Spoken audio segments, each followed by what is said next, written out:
और अब बात दिल्ली की खराब होती हवा और पानी की। दिल्ली की जनता एक साथ दो मोर्चों पर लड़ने को मजबूर हो गई है। एक तरफ जहरीली होती हवा में वो सांस लेने को विवश है, तो दूसरी तरफ उन्हें झाग में डूबी यमुना नजर आना बंद हो गई है। सब मिला जुलाकर पिछले 9 साल में 6,000 करोड़ से ज्यादा की रकम खर्च कर स्वच्छ यमुना के दावों पर झाग फिर गया है।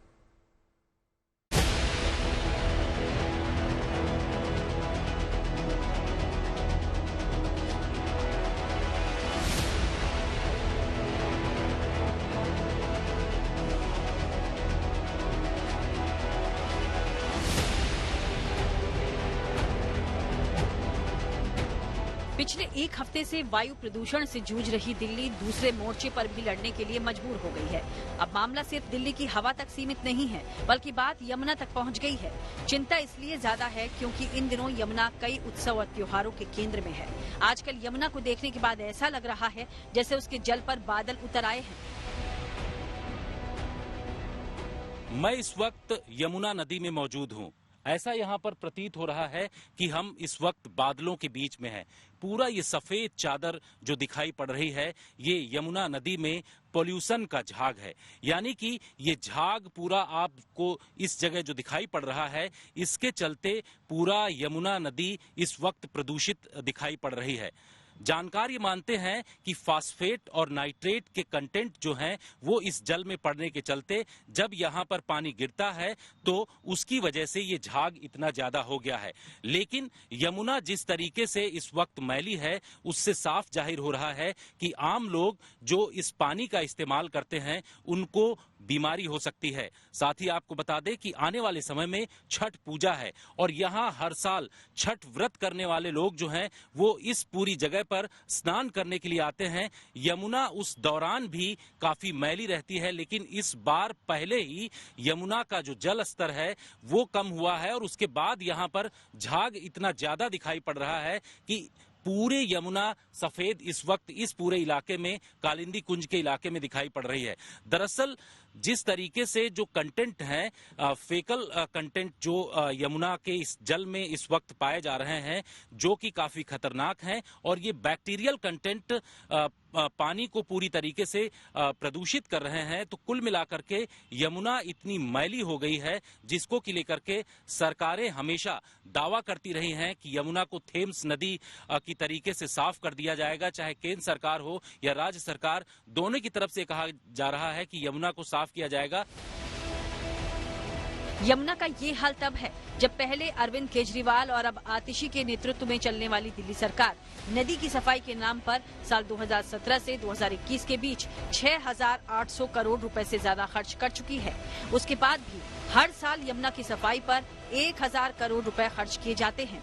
फिर भी पानी में रोग पैदा करने वाला फेकल कोलिफॉर्म बैक्टीरिया सामान्य से 500 गुना ज्यादा पाया जा चुका है। साल 2015 में अरविंद केजरीवाल के नेतृत्व में 2020 तक यमुना नदी को पूरी तरह स्वच्छ करने का वादा किया गया था। हालांकि वादे की मियाद खत्म होने के 4 साल बाद भी यमुना साफ होने का इंतजार कर रही है। पिछले 5 सालों में, लगभग 5 से 6 सालों में लगभग 6,000 करोड़ रुपए केंद्र सरकार द्वारा और स्टेट सरकार द्वारा खर्च कर दिए गए हैं क्लीन यमुना के नाम पे। अब क्लीन यमुना है कहाँ, ये बड़ा सवाल है। ये जो टॉक्सिक फोम आपको यहाँ नजर आ रहा है, जो एक चादर सी बिछी हुई है, जो एक परत आपको यहाँ नजर आ रही है, ये इतनी जहरीली है कि अगर आप इसको छू देंगे तो आपको स्किन की डिजीज होना 200% तय है। डॉक्टर्स का कहना है कि अगर कहीं ये पानी, कंटामिनेटेड पानी किसी भी तरीके से आपकी बॉडी के अंदर जाता है तो टाइफाइड जैसी जानलेवा बीमारियां हो सकती हैं। और अगर बहुत लंबे समय तक आपका एक्सपोजर रहेगा इस फोम को लेके और ये जो गंदा पानी है इसको लेके, तो जानलेवा बीमारियां भी हो सकती हैं। यमुना के प्रदूषण के लिए बढ़ती आबादी, सीवेज के अलावा उद्योग भी जिम्मेदार हैं, जिनका यमुना के जल को प्रदूषित करने में बड़ा हाथ है। कपड़ों से निकलने वाला मैल भी यमुना के पानी को दूषित कर रहा है और इन गतिविधियों को रोकने की कोई कारगर व्यवस्था है ही नहीं। रोजमर्रा की चीजों के लिए यमुना जल का इस्तेमाल करने वाले लोग बेघर होने की दुहाई देते हैं। कुल मिलाकर यमुना के घाट तो सुंदर दिखना शुरू हो चुके हैं, लेकिन उसका जल कब साफ होगा इसका जवाब अभी तक नहीं मिल पाया है। हल्की ठंड की दस्तक के साथ ही दिल्ली एनसीआर की हवा भारी होने लगी है। आज सुबह करीब 8 बजे प्रदूषण का ये आलम हो गया कि कर्तव्य पथ के 2 अलग अलग छोर पर मौजूद राष्ट्रपति भवन और इंडिया गेट स्मॉग की चादर में लिपट गए। धुएं और धूल की वजह से अस्तित्व में आया स्मॉग तेज धूप निकलने के बाद भी आसमान से टस से मस नहीं हुआ। शुक्रवार की सुबह अगर आप इंडिया गेट का नजारा देखने कर्तव्य पथ पर आते तो आपको कुछ इस तरह की तस्वीर दिखाई देती। धुंध की चादर में ढका हुआ इंडिया गेट। अक्टूबर के बीचों बीच हालात दिल्ली में कुछ इस तरह से बदल रहे हैं कि सुबह सुबह हर जगह आपको धुंध दिखाई देगी और इसकी वजह यह है कि दिल्ली लगभग वेरी पुअर कैटेगरी AQI जो होता है एयर क्वालिटी इंडेक्स के वेरी पुअर कैटेगरी में जाने वाला है।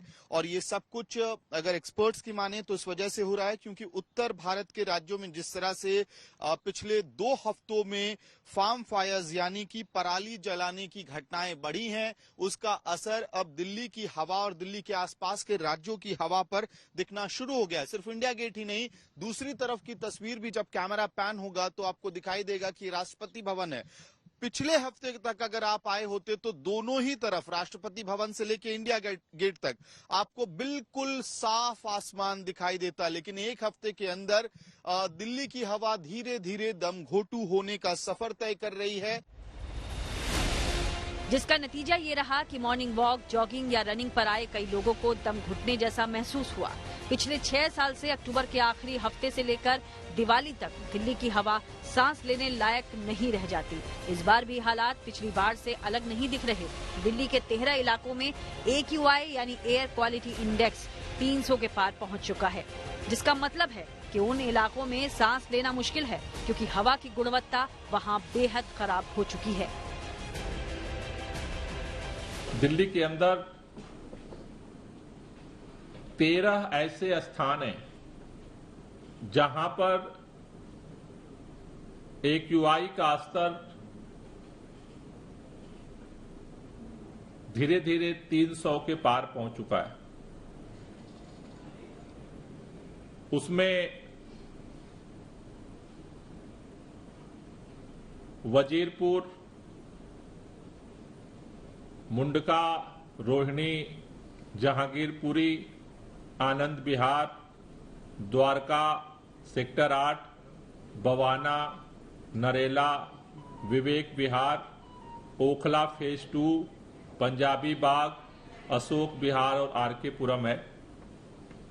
आज का जो AQI था वो आज सबसे ज्यादा वजीरपुर में 381 दर्ज किया गया है। उसके बाद मुंडका में 375, रोहिणी में 362, जहांगीरपुरी में 353, आनंद विहार में 347।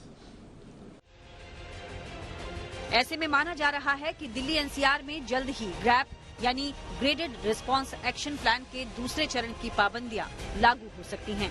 एयर क्वालिटी इंडेक्स 301 पार करने पर ग्रैप 2 का ऐलान कर दिया जाता है। ऐसे में दिल्ली वासियों को कुछ और पाबंदियों का सामना करना पड़ सकता है, जिससे स्वच्छ आबोहवा मिलने की कोई गारंटी नहीं है। दिल्ली से ऐश्वर्या पालीवाल और जितेंद्र बहादुर सिंह के साथ bureau report, good news today.